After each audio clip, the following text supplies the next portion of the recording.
Pipila lang kini sa mga exotic animals nga makita sa farm ni Vincent Mackey dito sa Ronda, Cebu.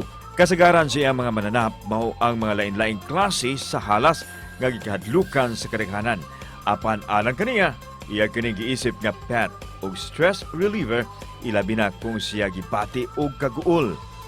Ang uban sa mga exotic animal iyang gibaligya sa taong interesadong magbuhi nini. Gani naabot na siya og shipping nini dito sa Luzon ug sa Mindanao. Hinoon ana siya lisensya gikan sa DENR sa pagpanguligta o pagpamaligya nini. Karong buntaga, tan-awon ta ang mga exotic animals ug sayran ang paagi sa pag-angko nini. Isip pet dinilang sa GMA Regional TV Live. Gutanta karong buntaga mga kapuso, mga exotic animals as pets. Makauban nato si Vincent Mackey. Mayong buntag, Sir Vincent. Welcome sa programa GMA Regional TV Live. Kumusta man ka, sir? O kumusta makahayupan diya sa inyo? Maayong buntag kanatong tanan sa atong mga igsoon nga Bisaya. So sa pagkakaroon, salamat sa Ginoo nga maayo ra atong lawas o nga atong mga binuhi nga exotic animals. Unsa may kaning istorya nimo, sir, ngano man nga nahilig ka ining mga exotic nga mga animals? Nahilig ko ani mga exotic nga animals, sir, kay ako mismo nakita na ko sa ila ang ilahang pagka unique.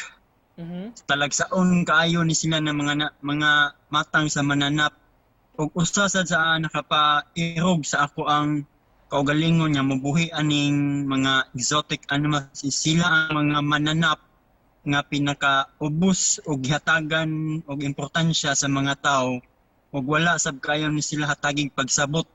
Ang uban man gud nga ang ilang panghuna ang atong mga makita nga mga exotic animals, ang ila dayong masud sila nahuna kahadlok, makamatay ug unsa pa na diha. So dapat dili na to ibot lang sa tong nahuna nga kini mga mananapa dautan. Saan to pagkahibaw, sir, kung kining usa ka matang sa mananap exotic?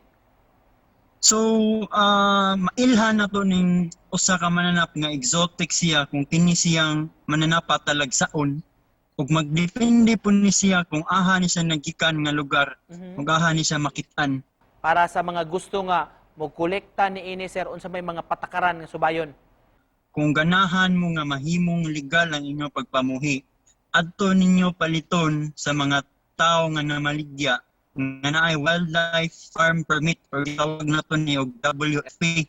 So kaning mga tawhan na is under ni sila sa DENR ug mao ning gitawag nato og mga rehistrado under sa DENR ug kani sila mao ni sila mga tao nga makahatag nimo og legal documents sa panahon nga mopalit ka og exotic animal. In your case, sir, unsa may makita sa imong farm?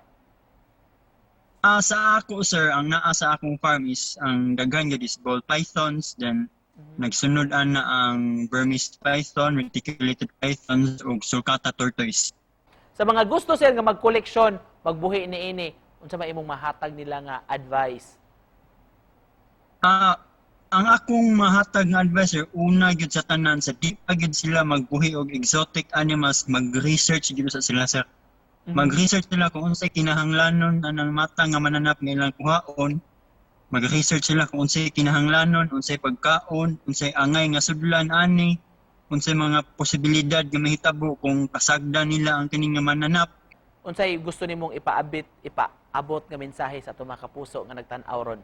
Since we are facing the pandemic at itong giatubang ang pandemya sa nangagi na mga tuig, kaning mga mananapa, sir, in exotic animals, nahimo kining nakatabang sa ato ang mawala ang atong mga kaguol, ang atong mga kahadlok. Nya isip kani sila naghatag sad nato og kusog nga mupadayon sa atong adlaw-adlaw nga kinabuhi. Alright, daghasab kay salamat sa pag-uban nimo kanamo karong buntaga, sir, pagpaambit sa imong gikahiligan alang sab sa interes sa atong mga kapuso nga nagtan-aw, si Vincent Mackey. Salamat, Sir Vincent! Salamat kayo, sir. Salamat. Thank you.